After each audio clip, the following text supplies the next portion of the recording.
Hello everyone, my name is Sneha. Welcome back to my channel. आज हम BRC technical officer का जो exam हुआ था ना 19 नवंबर को, उसके पेपर का एनालिसिस करने वाले हैं। ठीक है, साथ में हम एक्सपेक्टेड कट ऑफ देखेंगे। मैंने अपने टेलीग्राम चैनल पर पोल किया था, उस पोल के बेसिस पे मैं आपको यहाँ पर एक्सपेक्टेड कट ऑफ बताऊंगी। पेपर इजी था, हार्ड था, उस पेपर का एनालिसिस करेंगे, इंपॉर्टेंट क्वेश्चन देखेंगे। ठीक है, और कुछ क्वेश्चन के हम आंसर्स भी देखेंगे। ठीक है, तो let's get started. Before that, if like my video, subscribe to my channel, press the bell icon and thumb the button. Thank you. तो पेपर इजी टू मॉडरेट में काउंट होगा। जैसे ओसीईएस का पेपर आता है ना, सेम वैसे ही पेपर था, इजी टू मॉडरेट के लेवल में आएगा।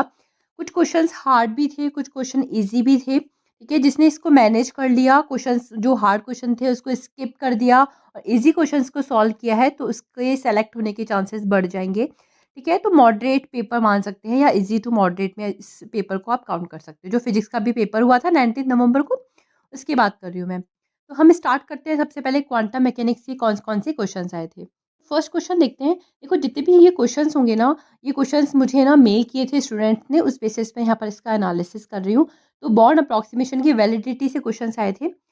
तो वैलिड कब होता है बॉर्न अप्रॉक्सीमेशन? जब हमारा जो पोटेंशियल होता है वो क्या होता है, वीक होता है। ठीक है, तो ये हमारी स्कैटरिंग के अंदर एक अप्रॉक्सीमेशन आता है जिसको हम बॉर्न अप्रॉक्सीमेशन कहते हैं। ठीक है, एक टोटल स्कैटरिंग एंगल से क्वेश्चन आया था जिसको हम सिग्मा बोलते हैं। आपको शायद 1 f θ φ जो होता है, ये मॉड का स्क्वायर वो गिवन था और टोटल सिग्मा पूछा हुआ था। मतलब आपको डी सिग्मा दे रखा था और आपको टोटल सिग्मा पूछा था, तो आपको करना क्या था, इंटीग्रेशन में डी सिग्मा डी ओमेगा करना था, जो कि हमारा सॉलिड एंगल है। तो आपको सॉलिड एंगल से मल्टीप्लाई करना था। ठीक है, थर्ड क्वेश्चन है, स्पिन मैट्रिसेस की प्रोबेबिलिटी पूछी हुई थी।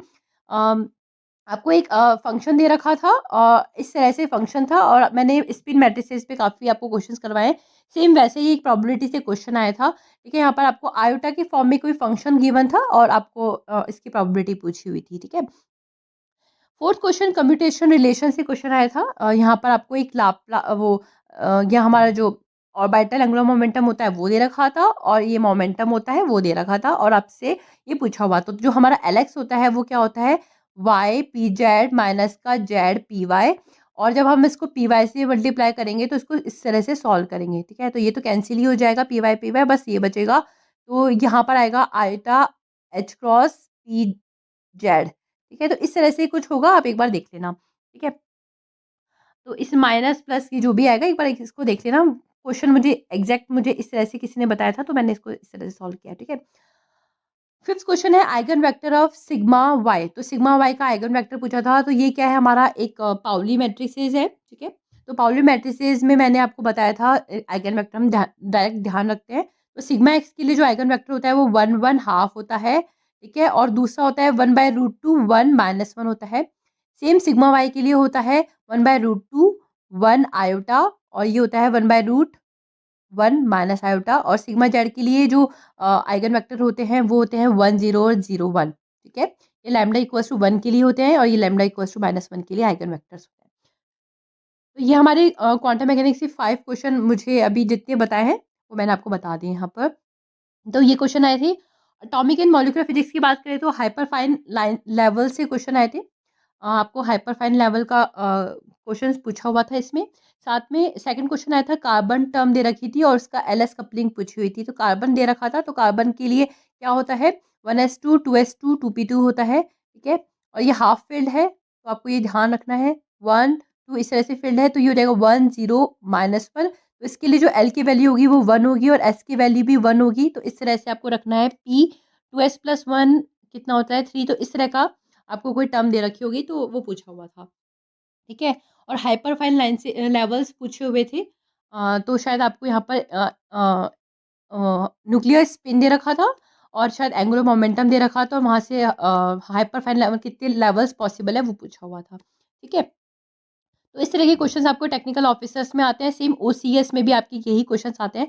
तो नेक्स्ट टाइम जब भी किसी का एग्जाम होता है टेक्निकल ऑफिसर का, तो आप ये वाला वीडियो देख सकते हो। ठीक है, तो यहाँ से इस तरह के क्वेश्चंस बनते हैं आपके। यदि न्यूक्लियर फिजिक्स की बात करते हैं तो आपको एक रिएक्शन से क्वेश्चंस आए थे। मैंने आपको मेरे जो किस तरह से प्रिपरेशन करते हैं, प्रिपरेशन स्ट्रेटेजी में भी बताया था कि आपको रिएक्शन से क्वेश्चंस देखने को मिलते हैं। कंजर्वेशन लॉ से क्वेश्चन आया था, मियॉन्स दे रखा था, पॉजिट्रॉन दे रखा था और न्यूट्रॉन दे रखा था और पूछा हुआ था कि इक्वेशन कौन सी कंजर्व रहेगी। ठीक है, तो यहाँ पर लेप्टॉन नंबर्स जो होते हैं वो कंज़र्व करवाना था, तो शायद म्यू प्लस ऐसा कुछ था।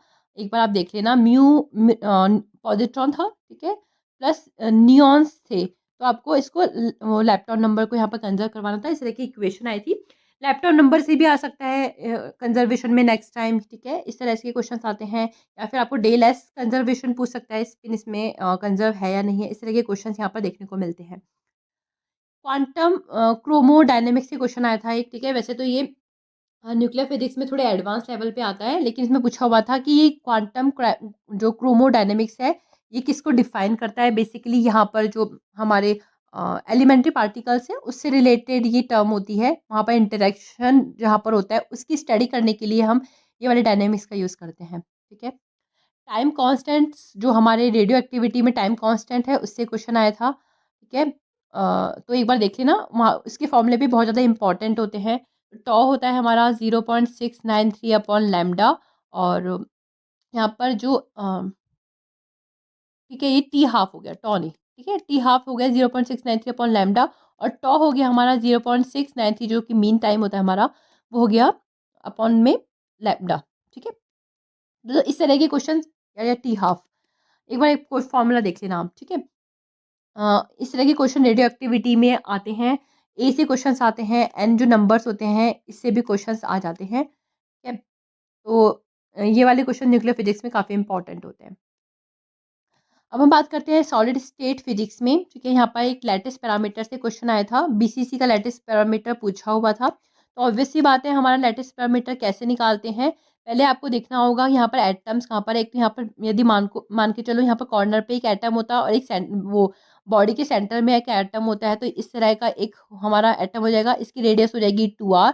2r किसके बराबर होगा? √3a/2k। तो r कितना हो जाएगा? √3a/4।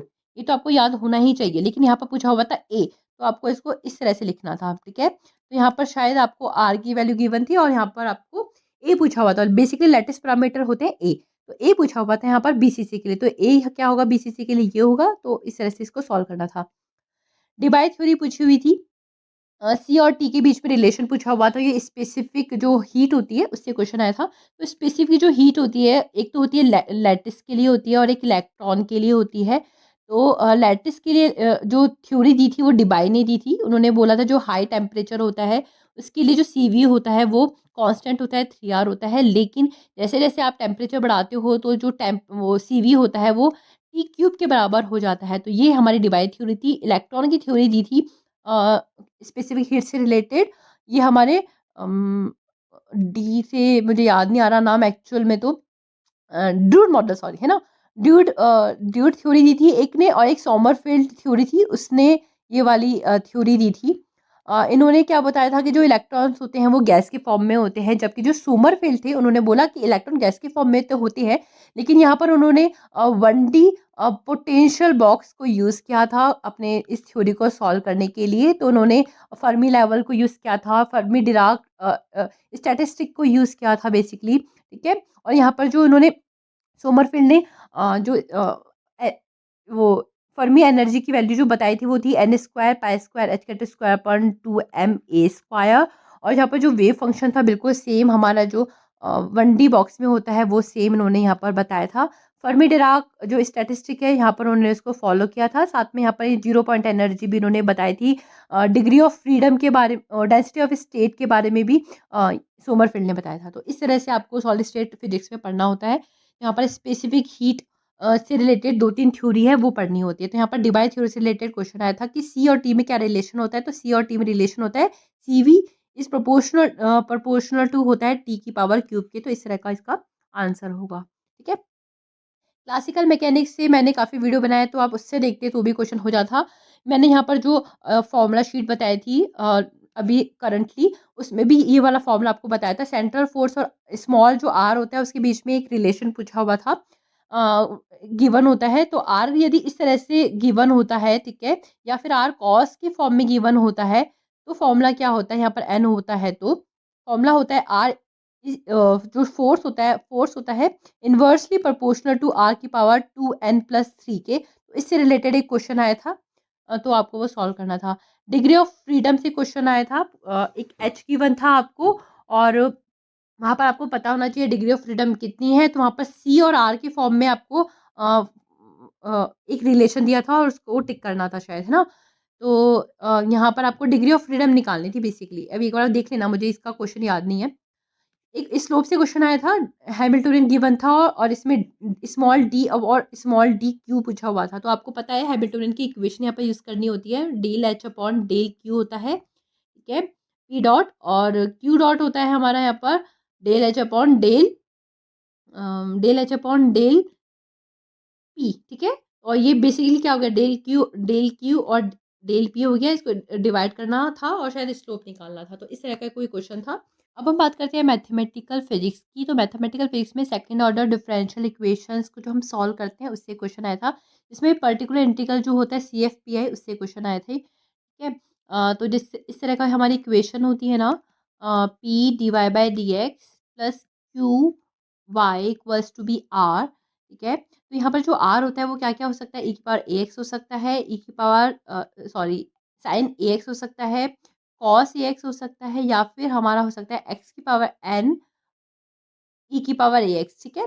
तो इस तरह का क्वेश्चन आया था, उसको सॉल्व करना था। इनमें से एक या तो ये आया था, शायद ये आया था, इन दोनों में से एक आया था, उसको का आपको पर्टिकुलर इंटीग्रल निकालना था, पीआई निकालना था और उसको सॉल्व करना था आपको, ठीक है? तो इस तरह का क्वेश्चन आया हुआ था। एक रेडियस ऑफ कन्वर्जेंस से क्वेश्चन आया था। रेडियस ऑफ कन्वर्जेंस क्या होता है, ए की पावर एन प्लस वन और यहाँ पर एन टेंस टू इन्फिनिटी, इस तरह का एक क्वेश्चन आया था जिसमें आपको रेडियस ऑफ कन्वर्जेंस निकालना था। तो आपको यहाँ पर फंक्शन गिवन था शायद, और आपको यहाँ पर रेडियस ऑफ कन्वर्जेंस निकालना था, ठीक है?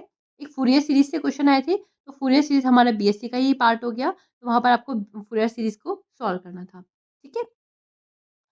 अब हम बात करते हैं ईएमटी की। तो ईएमटी से क्वेश्चंस आए थे आपके, एक तो आपको मैग्नेटिक मोमेंट पूछा हुआ था और आपको करंट और यहाँ पर ये चीज़ दे रखी थी, ठीक है? एरिया दे रखा था और आपको मैग्नेटिक मोमेंट पूछा हुआ था।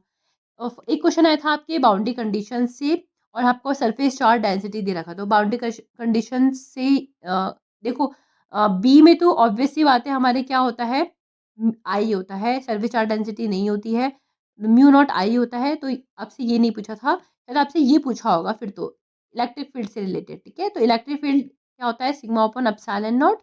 तो सिग्मा क्या हो जाएगा, sigma epsilon not E perpendicular minus sigma E perpendicular, इस तरह का कोई क्वेश्चन होगा तो आपको उसको सॉल्व करना था, ठीक है? तो सिग्मा बेसिकली क्या होता है, एप्सिलॉन नॉट ई होता है और इसको यहाँ से कुछ क्वेश्चन दे रखा था और आपको उसको सॉल्व करना था, ठीक है?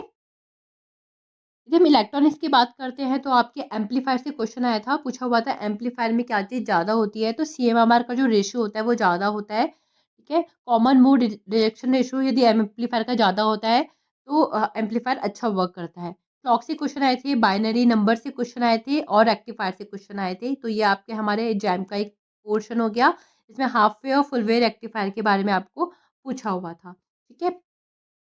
सो यदि हम बात करते हैं ऑप्टिक्स की, तो ऑप्टिक्स भी आती है टेक्निकल ऑफिसर सी वाले पोस्ट में, ओसीएस में नहीं आती है, ठीक है? ओसीएस वाले में नहीं आती है ऑप्टिक्स, लेकिन ये टेक्निकल ऑफिसर सी में ऑप्टिक्स आती है। तो ऑप्टिक्स के क्वेश्चन आए थे, इंटेंसिटी और एम्पलीट्यूड से रिलेटेड क्वेश्चन पूछा हुआ था, शायद आपसे आई मैक्सिमम और आई मिनिमम ऐसा कुछ गिवन था और आपसे इंटेंसिटी पूछी हुई थी, ठीक है? और एक यंग डबल स्लिट से क्वेश्चन आए थे, तो ऑप्टिक्स में आपको ये दो क्वेश्चन इंपॉर्टेंट पूछे हुए थे, ठीक है?